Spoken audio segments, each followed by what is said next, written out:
Hello there, welcome to part 11 in my 10 minutes at the piano playlist. I'm going to struggle to make it to 10 minutes today, and I'll tell you why.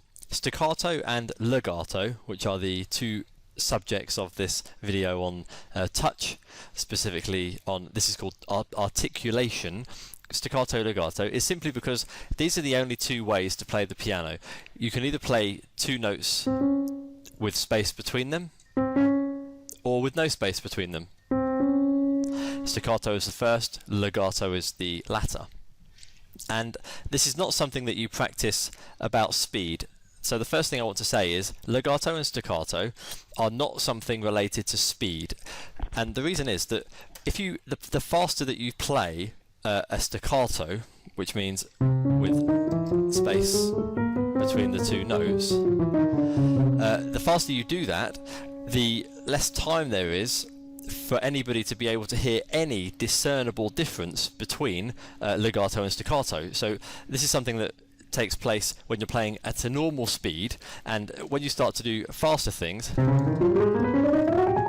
you couldn't possibly know if that's staccato or legato, because it's basically, they sound the same. There's so little time between the hammers hitting a real piano, which is simulated well by the keyboard. You just can't possibly know if I intended to keep the previous note down or not, because there's just no space in time for you to hear that difference. So the first thing is, when you're practicing legato and staccato, don't do it about speed. 120, 140 beats per minute is a nice thing. Staccato and legato, second thing to say, is not something that you acquire as a technique. It's something that you can already do. But what you need to spend time doing is to feel the differences and to let your fingers feel the differences at the piano itself. And for that, I've developed, well, I haven't developed, I've thought about, and I'm going to introduce you to my two techniques to use them. And as I say, I hope it makes it to 10 minutes, because this is something that makes sense. This is something that you can do and improvise your own practice routines, let's say, using staccato and legato. Now, I'd like to give you, as always, a philosophical approach, and I'm going to do it with two analogies. One of them is for staccato, one of them is for legato. When you're playing staccato, the reason that it sounds so quick, why it should sound so quick, is because you're touching the keys as quickly as possible. And the analogy is to imagine that you are running along hot coals or lava, and the longer your feet touch it, the more they burn, and you just want to touch the keys as quickly as possible. Even when you're playing arpeggios, you want to touch the keys as quickly as possible and get your fingers off them quickly. Legato is like you're sliding on ice. So two very contrasting analogies, which should help you. And so the first one that I'm going to give you is to do something using the major scales. But the first one, just to get used to this feeling, is in the key of B. Excuse the sirens if you can hear them. The key of B is a very useful key because it naturally falls under the hand. You've simply got your thumb and the C sharp and the D sharp. There's enough space for your thumb to come under for the E, and then your index, middle and ring finger are on the F, G and A sharps. And if you want to press the top B with your little finger, you can. So first of all, just get used to playing that major scale in your own way, so that you know it and you can see it. You should know all your major scales by video 11, because I discussed them in video 2 and 3. So, and of course you can go up however many scales you want, how many arpeggios you want. And so using the key of B just as an introduction to this. Try to imagine, with your eyes closed, as always, that you're running on hot coals along lava, and you need to run to the other side. You're going to not go fast, you're going to just touch them quickly. Now, how does your hand feel? If you close your eyes, you don't need to worry too much about pressing the wrong notes, because, as I say, the key of B major just naturally falls under the fingers. You almost don't need to make any effort. How do your fingers feel? Where are you putting them? Well, no, let me say that again. Where are they putting themselves? And you are observing what happens naturally. What's happening? Are your fingers floating in the air? Don't let them float too high. When I'm playing the piano at any speed, my fingers are just maybe a millimetre or so above the keys. They are. And now try to play it legato, which is when you don't play, you lift off the first note only when you play the second note, and they blend together just momentarily, and it feels and sounds like you're just gliding along the ice.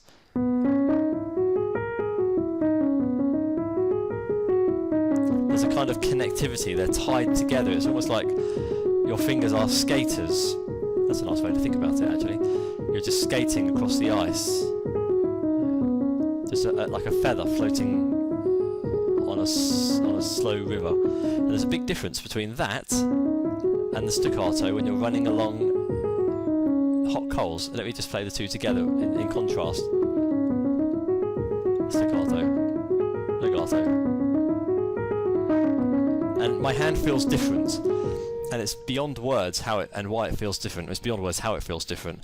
But there's a kind of elegance to the legato. There's a kind of... It is like I'm just sliding along the ice. I'm skating on the ice. There's no effort. It's like I'm letting gravity win. My fingers are just loose. My wrist is somewhat limp. There's a flexibility in it, you know? When there's a strong wind, a tree bends and flexes in the strong wind. And thanks to that flexibility, it does not get uprooted. If it's fixed and hard and rigid, it will snap. So be flexible in your playing and consider your wrist to be like a tree, almost, the trunk of a tree. My arm is just kind of bouncing along the keys here. And there's no effort. Now if I do it staccato, there's a bit more concentration by the fingers, because what I'm doing is I'm having to, well, they are lifting off very quickly, so it looks like it's a hammer. It's like a quick bump. So they just return to their position, whereas when I'm playing legato, it just lazily comes back. It just falls down with gravity and just lazily comes back up. It's very, you know, they're just kind of gliding, they're just sliding off the keys. There's a kind of sliding happening. I'm just caressing it. It doesn't matter if it's a black or white note. Even my thumb is just sliding off.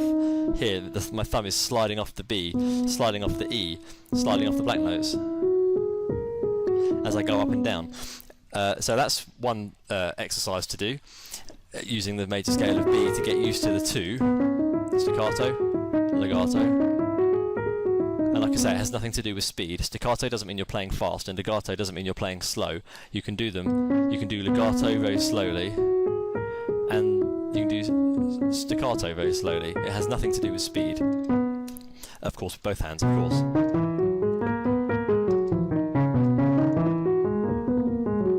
Exactly the same thing with my left hand. It's just sliding along the ice.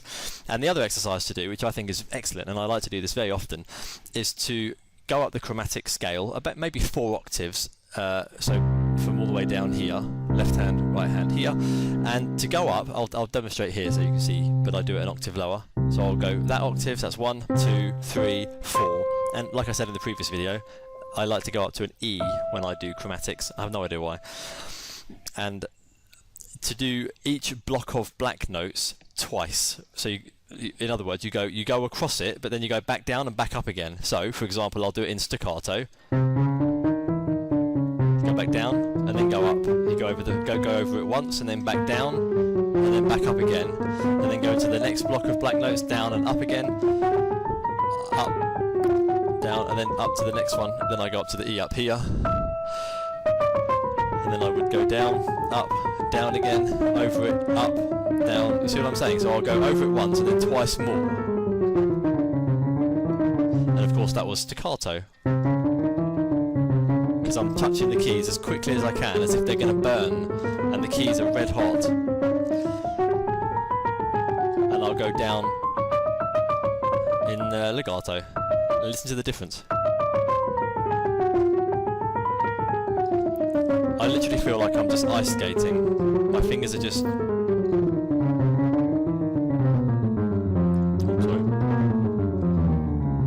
And if you want to, you can introduce the pedal. Oh, you're going to get dizzy. You're going to get seasick, aren't you? You can introduce the pedal a little bit. Now, the pedal is a whole other video. But in general, you kind of press it with every beat. So kind of 1, 2, 3, 4, 1, 2, 3, 4, 1, 2, 3, 4, 1, 2, 3, 4, 1, 2, 3, 4, 1, 2, 3, 4, 1, 2, 3, like this. Now the other idea that you can do, oh good, made it to 10 minutes almost. The other thing that you can do is to do pairs, not necessarily 2 and 2, but to do some legato and staccato, but count how many notes you want to be staccato and legato. So let's do it as threes. So we'll start legato, staccato in threes. So legato, 3, and then staccato. Legato, 3, staccato, 3. So I hope the signal is coming through correctly, because I'm playing completely differently when I play legato and staccato. But let's do it maybe with 5 notes. So we might go staccato 5, legato 5.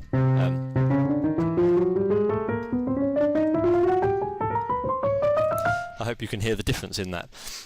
So you can do it with your major scales in exactly the same way, and chromatically you can invent your own. You could do your triads, staccato, legato, staccato, legato. There's a lot more freedom in that legato. Honestly, it's like you're just sliding along the ice or running over hot coals. I think that they're the best 2 analogies to give you, and I'd be interested in your feedback, how you find it. And of course, do it with your eyes closed, and observe as a spectator what your fingers are naturally doing.